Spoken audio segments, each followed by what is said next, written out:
I'm going to focus my talk primarily on cage technology, talk about the evidence as there is basic science and also clinical evidence for this topic.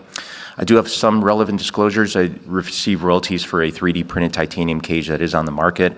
I also consult for another company looking at 3D printed titanium technology. However, I will attempt to just present the technologies more in broad strokes, talk about the evidence, and really avoid any particular product or company names and that sort of thing.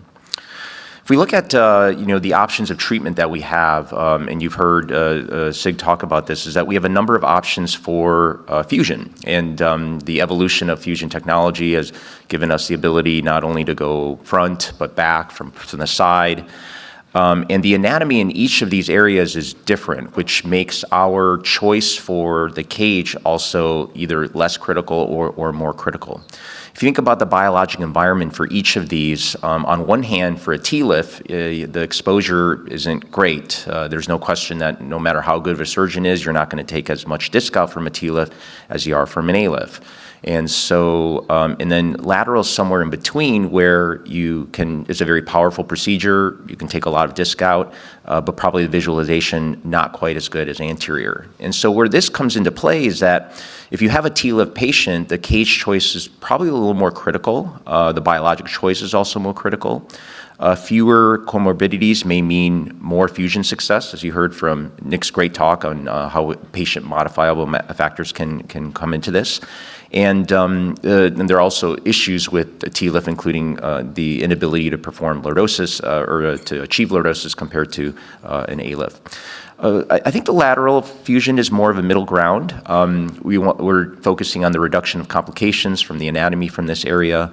And then for anterior lumbar interbody fusion, it's definitely less stringent, may not need as stringent a biologic because it's a more biologically favorable environment. You can take the most disc out, you can put large cages in, and so these fusion rates are going to be inherently better than a T-lift.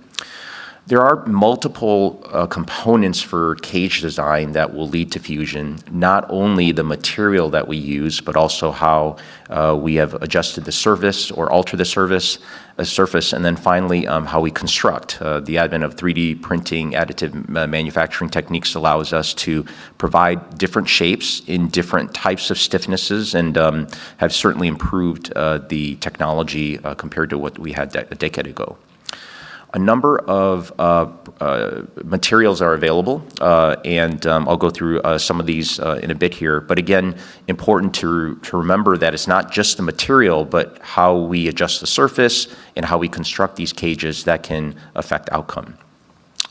One of the first components that we need to compare is Young's modulus with all of these materials. And so on one hand, PEEK has the closest Young's modulus to bone, less stiff, will probably lead to less subsidence. And on the opposite end of the spectrum, you've got stiff metals that can lead to, have led to problems. Tantalum is mainly more of a historic study, since there are products on the market with this, but not commonly used. And the reason is because, I should say high elastic modulus, the reason is because this is such a stiff metal that can lead to high rates of subsidence and makes imaging artifact very, very difficult. So a lot of the problems with metal cages that have historically been brought up are secondary to tantalum being on the market for so many years. The radiographic footprint is very prominent. The cage design, this coefficient of friction is what surgeons used to want, but maybe not the best environment if you have a nerve root sitting right next to where you're hammering in the cage. Subsidence can certainly occur with these materials that then lead to cage migration. And then ultimately, how do we post-operatively image these patients for adjacent segment degeneration? This type of material is going to create many more problems than something like PEEK.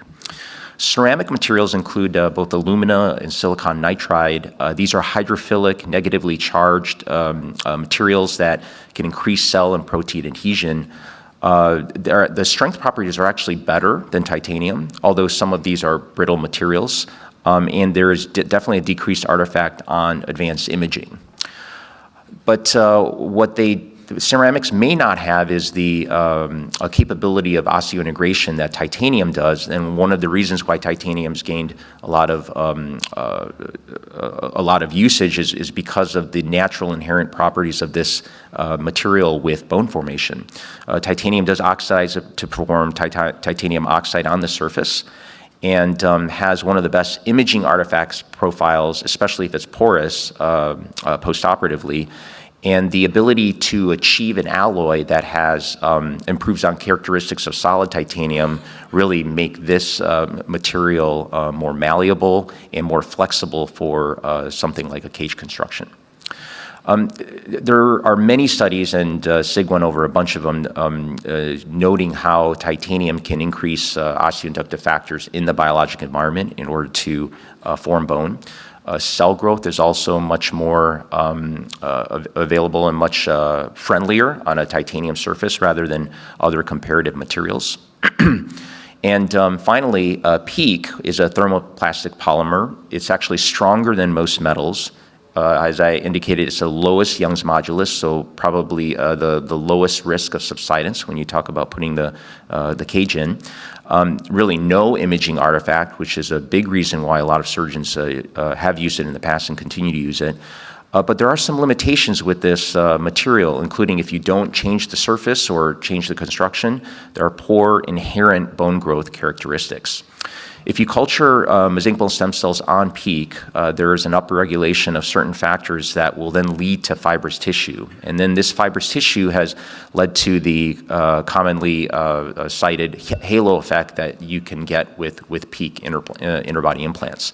Not all of these implants will lead to a halo. However, if they do, and because of the natural inherent nature of this this component or this material, it does lead to an issue with the implant and the host interface. The best type of numbers that I could get from 2023 are that the rise in titanium cages the majority of us probably use titanium cages compared to other materials. This is substantially different than what it was 15 years ago, and at that point, the PEEK implants far dominated the market.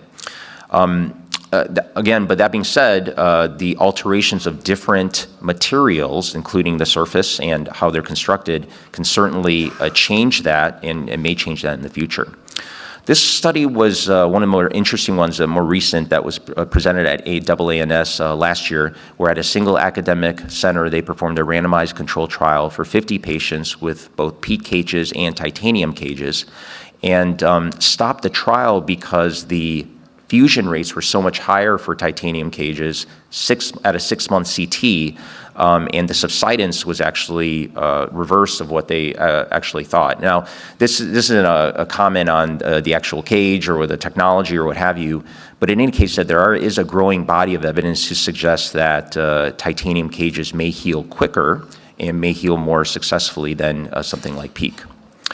When we talk about the surface or the ability to modify the surface, there are a number of options, including chemical alterations with calcium ion implantation, hydroxyapatite coating, and then there are also mechanical alterations as well. You can increase the surface porosity, you can grip blast the surface, you can acid etch it, and the goals of all of these surface modifications are that we want to increase surface area, thereby leading to enhanced bony ingrowth, and then hopefully lowering the projected elastic modulus. So just because a material has a high or low modulus does not mean that it has to live there forever. The way you construct a cage can alter that stiffness, that relative stiffness as well. This study indicates that if you roughen a surface, whether it's PEEK or titanium, you will get better bony ingrowth, to the point where if you make PEEK porous, when there are technologies to do that, especially with 3D printing at this time, you can actually achieve a very similar pull-out test strength, fixation strength with porous titanium. This has already been presented by Sig, but indicates that roughened titanium induces osteoinductive factors that are even more than smooth titanium, again indicating that the surface itself can induce a biologic environment that the material itself alone cannot perform. When we talk about surface coatings, there are a number of technologies that we need to be aware of, including a plasma spray, which melt materials sprayed to the surface. These are generally thicker coatings that lead to incomplete bonding. And so a bit different from vapor deposition, where heat is used to produce vaporized material. They're a thinner film, more corrosion resistant, but this technology has some limits with the type of cages, the geometry, and so on and so forth. If we coat PEEK with titanium, then this will lead to increased bony on-growth, and it's because of the surface modification that performs it. So there is some benefit if you compare it to PEEK alone. The problem is these coatings, especially if they're plasma sprayed, are so thick that the bonding is not complete, and if you hammer in a cage like we typically do in a disc space, there is a risk of the material sloughing off. And this is a study that Sig and I performed years ago in a sheep study, indicating that this material can actually be seen histologically after the cage is inserted, and so can create some concerns. Some more recent technology allows the coatings to be much thinner in nanometer type form, and these kinds of technologies may perhaps in the future reduce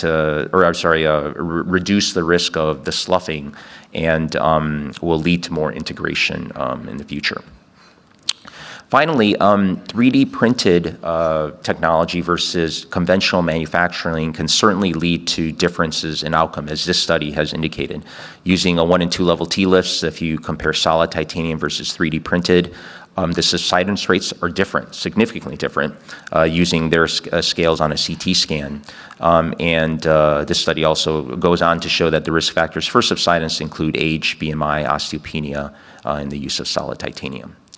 So in summary, if you look at the, on one end, if you just have PEEK that's not altered, you're probably not going to get great bony ingrowth. But on the other end, if you porously construct titanium, and if you even have allograft, for example, you're going to get a much higher rate of integration with the cage, with the host.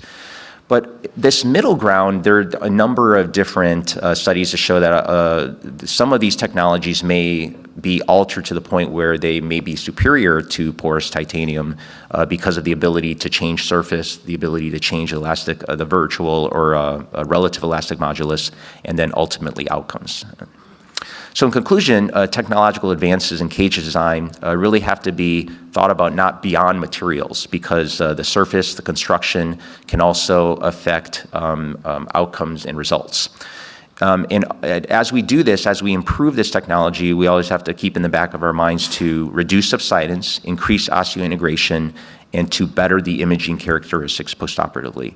And the hope here is that we have a pathway towards a cost-effective standalone cage. What I do think is potential in the future if we can harness this technology. Thank you.